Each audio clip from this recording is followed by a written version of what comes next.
Good morning. The Bihar teacher history makers के banner तले मेरा मोबाइल मेरी शिक्षा प्रोग्राम के तहत आज पुनः आप लोग के बीच आज रीजनिंग विषय पर चर्चा करने के लिए उपस्थित। आज हम जानेंगे कि नवोदय के एग्जाम में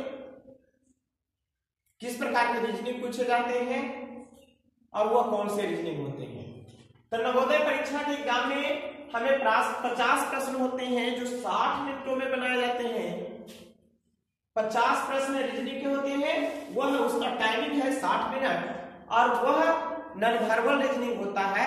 उसमें फिगर सिर्फ होगा, चित्र होगा, उसमें किसी प्रकार का शाब्दिक अर्थ नहीं होगा। इसीलिए नॉन वर्बल रीजनिंग को हम हिंदी में अशाब्दिक परीक्षण भी कहते हैं।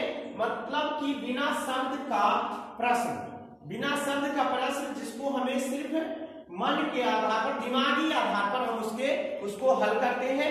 और नवोदय परीक्षा में 6 प्रकार के रीजनिंग, नॉन वर्बल रीजनिंग के प्रश्न होंगे।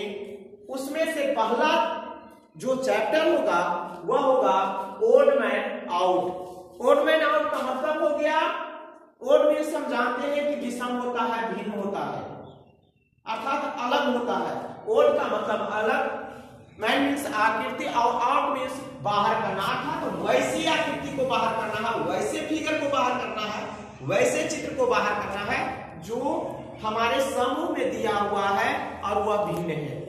तो इस चैप्टर का मतलब ही बता रहा है कि हमारे समूह में जो एक समान है उसको रखना है, जो अलग है उसको क्या कर देना है, बाहर कर देना है। जैसे कि आपको हम पहला प्रश्न लेकर आए हैं कि देखिए एक वर्ग है, एक वर्ग में एक फिर दूसरा वर्ग है।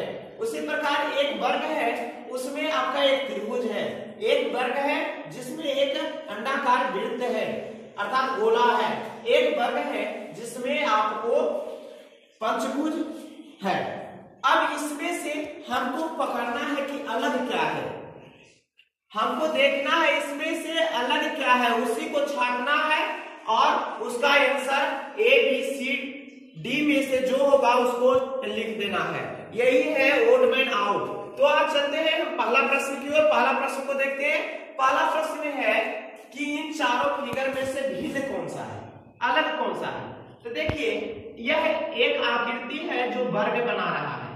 अब वर्ग बना रहा है, वर्ग बनाने के साथ साथ इसमें क्या कर रहा है कि जब एक लाइन दूसरे लाइन से जोड़ता है तो एक कोण बनता है। उसी प्रकार एक ये लाइन और ये लाइन को जोड़ता है तो एक कोण की आकृति बनती है। तो उसी प्रकार दूसरा में हम जब देखते हैं तो 3 लाइन इसमें जुड़ता है और तीनों लाइन आपस में जुड़ता है तो एक कोण की आकृति बनाता है।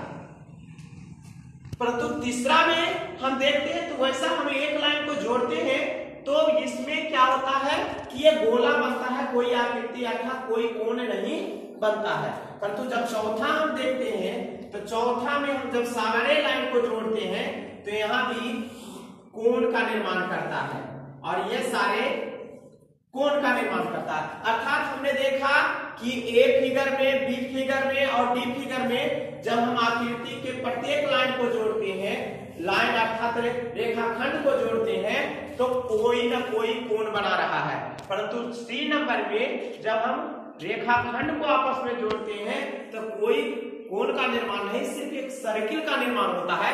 इस कारण से इस एक नंबर के प्रश्न में सी जो है इसका आंसर होगा।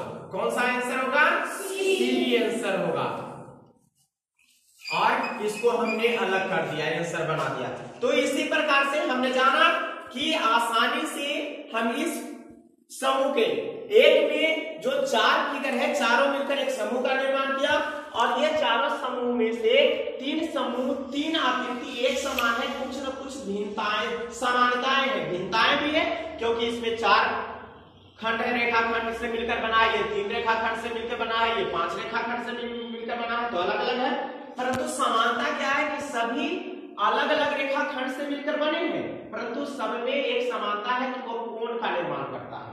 परंतु यह एक ही रेखाखंड से मिलकर बने हैं, परंतु यह एक सर्किल का निर्माण करते हैं, यह भिन्नता है। इसी कारण से हमारे इस चैप्टर के अनुसार कि हमारा चैप्टर कह रहा है ओड मैन आउट, अर्थात विजातीय आकृति को ढूंढना, जो अलग जाति को है, जाति का है, उसको अलग कर देना, अर्थात भिन्न, जो भिन्न है, जो सारे में एक समान नहीं दिख रहा है, जो अलग दिख रहा है सबसे, उसको अलग कर देना। हमारा चैप्टर का मूल मतलब यही है। और इसी कारण से हमने जब इस प्रश्न को हल किया तो हमें सामने पाया कि यह जो 3 नंबर का जो इसका फिगर है, आकृति है, वह